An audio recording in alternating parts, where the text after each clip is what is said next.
and I am a part of the Intuitive Heart Revolution. I run a meditation group on Wednesday mornings, and I wanted to talk to you today about the inner child. Now, the inner child is elements and aspects of self that are from conception, very first moment of conception, right through to the age of 7. So, for the first 7 years of our lives, we live in this state of no filters. There's no filters for what we learn, what we believe, and what we take in. So, literally, every single moment of our lives, from conception right through to 7, is a moment that can come in and become a subconscious belief about how we see ourselves in the world. And how we see ourselves in the world can be very happy, it can be connected, it can be safe, it can be loving, or there can be a whole bunch of beliefs in there that don't serve you.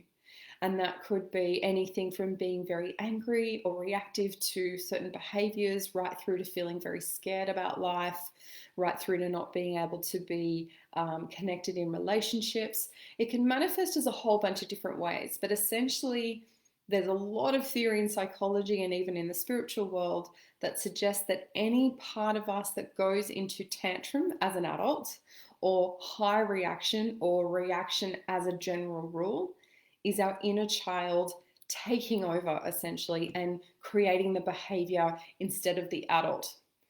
And these behaviors are all reactionary. We don't think about it. We don't want them to be there. We're not asking for them. They just kind of come in without us being aware of it. And it can be very disruptive. It can impact our lives in a lot of ways that don't serve us.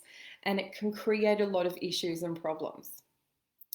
So there is a really good way through this. Number one, we have to firstly recognize that we do this behavior and recognize that we are actually responsible. So even though we're in reaction, even though we don't want to be that way, even though it's a subconscious belief that's actually creating the behavior, we still have to go, yeah, but I did that, right? I acknowledge and I'm aware and I can see that I do that.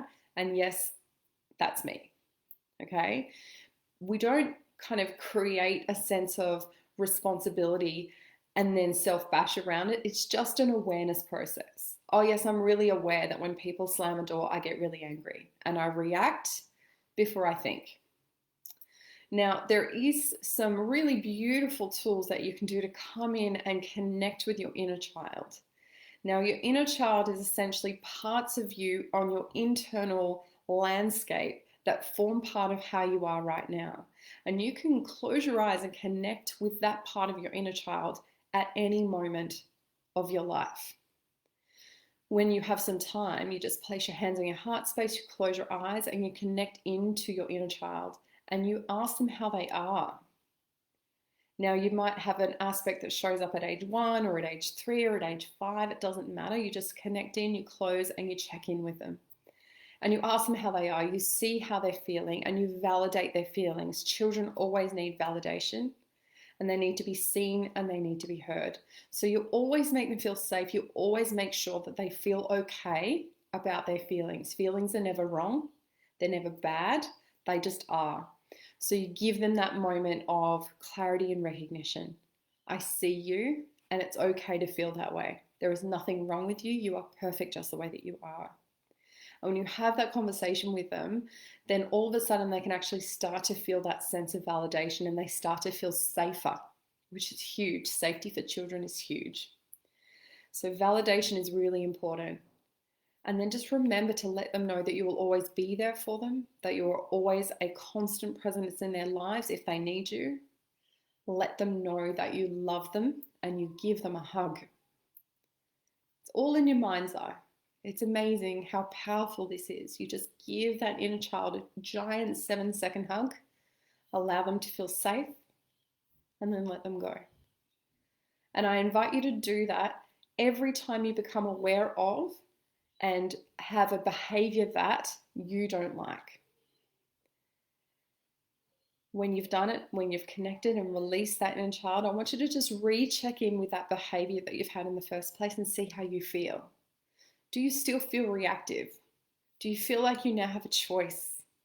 Instead of when that person slams the door, you jump out of your skin, you have a moment. You actually then Realize that you have a moment of choice. You can choose whether to yell, scream, get very angry, or take a deep breath and do nothing. But what this inner child work does is it removes that unconscious reactivity to your life and gives you the opportunity to become an adult, or to more importantly, become a conscious adult where you can choose. Choice is always a possibility, but we need to allow ourselves to do it. I hope that was helpful. Inner child work is very important. It can help shape a whole bunch of behaviors in your life that you haven't enjoyed or don't serve you. And without judgment, you can come in and love the aspect of yourself that is still in reaction and remove it from your life and change everything. Have a play with it. Have an awesome day. I love you guys. Thank you so much.